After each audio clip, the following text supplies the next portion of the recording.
This Formica Ereptor queen, a daughter of the queen that established in the South American jungles before, has established a new colony. Deeper in the jungle, she has established a new colony in an area she thought was perfect. Unbeknownst to her, however, there is a threat on the horizon.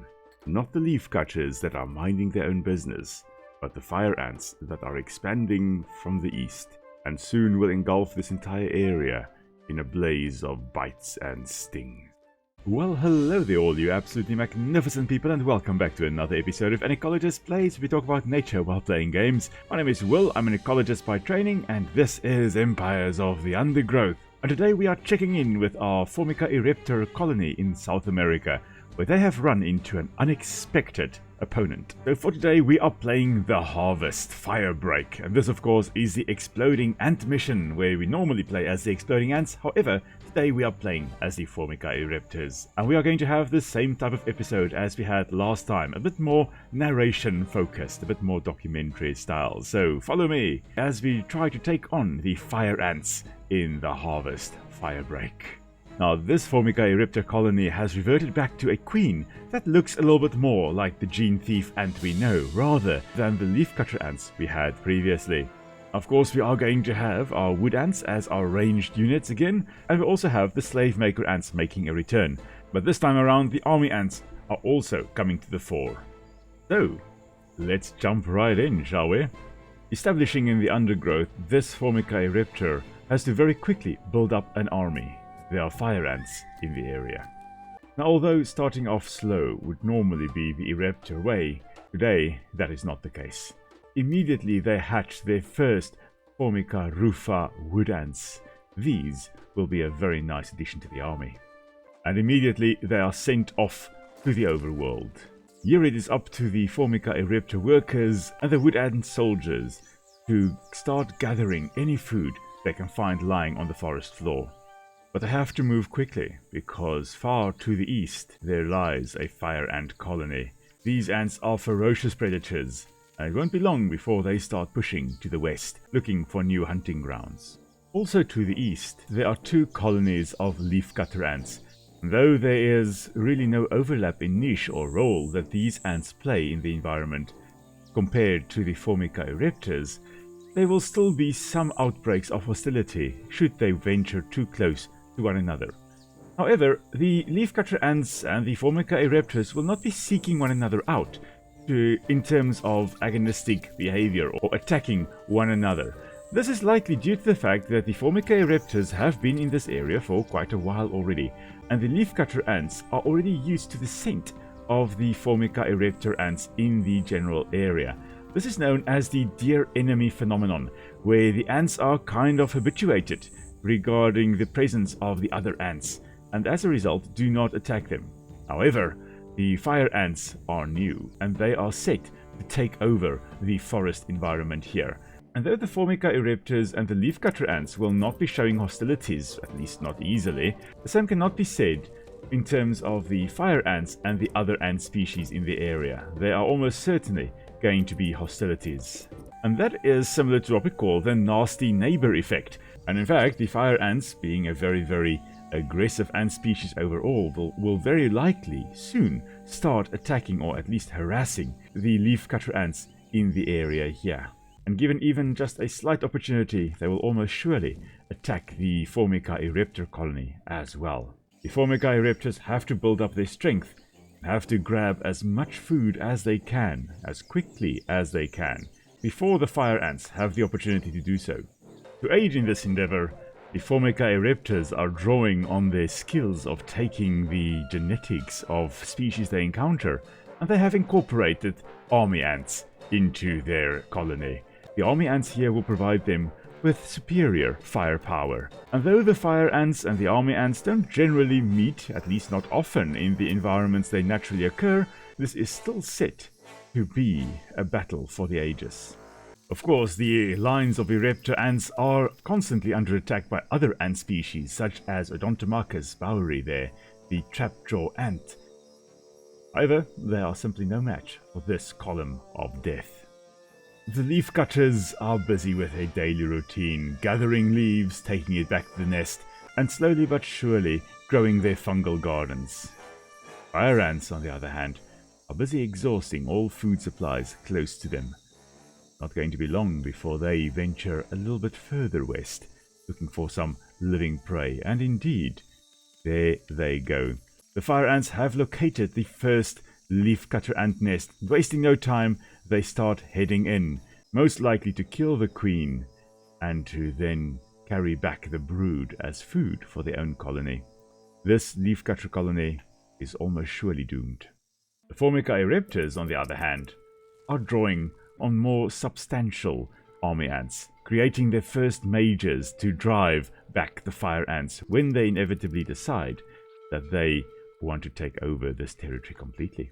Wasting no time, the fire ants are attacking the second leafcutter ant nest. And after this nest has been destroyed, there's only one other colony left in the area, and that is the Formica Ereptor colony. There is no respite for the leafcutters. The fire ants keep on coming. It's only a matter of time before they break through to the nest, and indeed, there they go.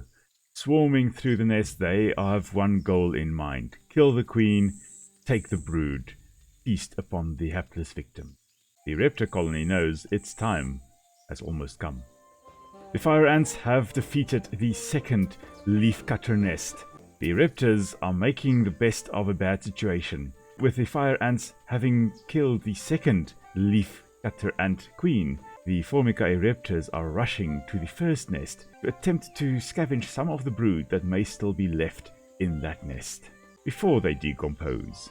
Alas, very little substantial food remains in this nest, mostly consisting of old leaf fragments. Only one chamber provides any source of substantial food, some of the larvae and pupae being carried off to feed the Formica Ereptors. Perhaps the second leafcutter nest has more food left, however, highly unlikely, as the fire ants seem to have carried off most of the brood. But not all the brood, as there is at least one chamber with a substantial amount of larvae and pupae left. The Ereptors will very quickly carry this back to their nest. Unfortunately for them, the fire ants have had the same idea in mind. It is time for some guerrilla tactics. Sacrifice some of your soldiers and flee with the food. And if you can kill a katydid while doing that, all the better. The fire ants are growing restless. It is time for them to attack the last remaining colony, the Formica Ereptors. But they will find that these ants do not go down without a fight. The Ereptors gather outside their nest, ready to defend it against the Solenopsis invicta, the red imported fire ants. They are able to easily withstand the first onslaught, but this is not the end, as more and more Solenopsis pour into the area, attacking the Formica Ereptor colony. It is as if the tide cannot be stemmed, as the Solenopsis stream like blood through a wound. However, the second assault has been beaten back. Having defeated the fire ants, the Ereptors are turning to a more domestic affair, clearing out the nest. This will provide the colony with very valuable food, which will fuel the war engine. Something big is lurking in the nest. It is, in fact, a velvet worm.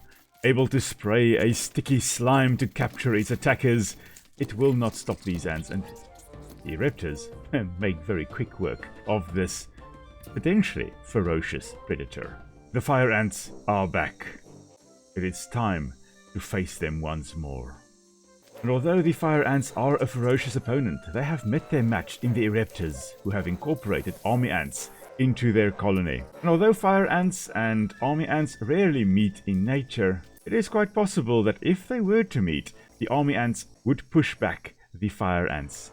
Not only due to them having massive colonies, but also due to their highly organized raids and their bulkier bodies. Though they are almost blind, these ants are able to mount a very, very effective defense. With the melee capabilities of the army ants and the range capabilities of the wood ants, the Ereptors are a force to be reckoned with. While the fire ants retreat back into their nest for the evening, the Ereptors are making the best of the situation and clearing their nest of potential threats. At the same time, this will feed their colony, which will also allow them to to survive the incoming onslaught. But this onslaught may never come. Time and time again, the fire ants emerge from their nest, search for food, and return empty-handed. Seems that their end is nigh. As the Formica ereptors emerge to go scavenge some food close to the southern leafcutter ant nest, the fire ants take their opportunity to attack. However, the Formica ereptors are able to detect the threat and very quickly mount a defense.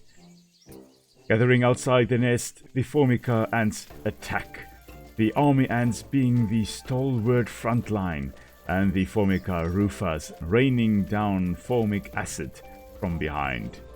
The losses are heavy for both sides, but more so for the fire ants. Now, however, new, vigorous individuals emerge from the fire ant nest, ready to avenge their fallen sisters. Or maybe not. Maybe they have doubts about the potential viability of this endeavor. Or maybe not. Maybe they will come after the Formica ants. Who knows? Time and time again, the fire ants emerge from their nest, ready to attack, only to return to their nest without doing so. This does remind me of competition between individuals, and the whole idea of, as I mentioned earlier, that dearest enemy phenomenon, where two ant colonies may decide not to attack one another. Because every time you do attack someone, it takes resources to do so. And you may not have the resources necessary to actually do that. Or perhaps you simply don't want to waste the energy and resources trying to attack another colony that maybe have a different niche to you, so they will not compete directly with you, at least not heavily with you, for resources or nesting space or anything like that. And that may have been the case with the leafcutter ants and the Formica ereptors. The leafcutter ants were focusing on gathering leaves and taking it back to their nest for their fungal gardens, whereas the Formica ereptors here had no interest in gathering leaves, instead focusing more on living prey or scavenging seeds and other organic matter. Sure, they would have been able to go raid the leafcutter nest, and they may have exterminated them in the process, similar to how the fire ants actually did. But in this case, the ants did not do that. It appears as though the fire ants have lost most of their vigor. Sure, there are some large soldiers amongst their army, but they would not be able to withstand a full-on attack by the Formica ereptors. There is now nothing to do but to attack the fire ants and drive them from this area once and for all. The Formica ereptors start gathering outside the fire ant nest, ready to push in and attack the nest. There will be heavy losses. But the ereptors have something the fire ants most likely do not. A lot of food stored away. As one, the ereptors charge forth, ready to assault the fire ants in their own homes. The fire ants, though numbering in their hundreds, are most likely not prepared for this assault. And food will very shortly start running out. In fact, after the initial assault, yes, there are indeed some vigorous new individuals, but not enough to stem the tide. The army ant majors hold the fire ants down, tearing them limb from limb, as the wood ants rain formic acid down upon them into the wounds. It is all too much for the fire ant colony. The queen is slayed, and the ereptors are left as the sole survivors of this bloody war. From here, they will almost surely expand into the remaining forest patches, eventually wiping out entire ecosystems as they continue. But maybe, just maybe, the local inhabitants are able to find a way to strike a balance with these invaders. And that is where we are going to be calling it today, everybody. So thank you very much for joining me on our little South American adventure here. Next week, we are going to head to South Central America, where the red imported fire ants are in fact invading. And we are going to be taking on the massive American bullfrog. So come and join me then, same place, same time, for some more Empires of the Undergrowth. If you guys have any questions in the meantime, please pop them down in the comments below. If you haven't yet and would like to see more of these types of videos, please subscribe to the channel. Always great to welcome more people to the Ecology Squad. And until next time, everybody, stay safe. I'll see you all soon. Cheers!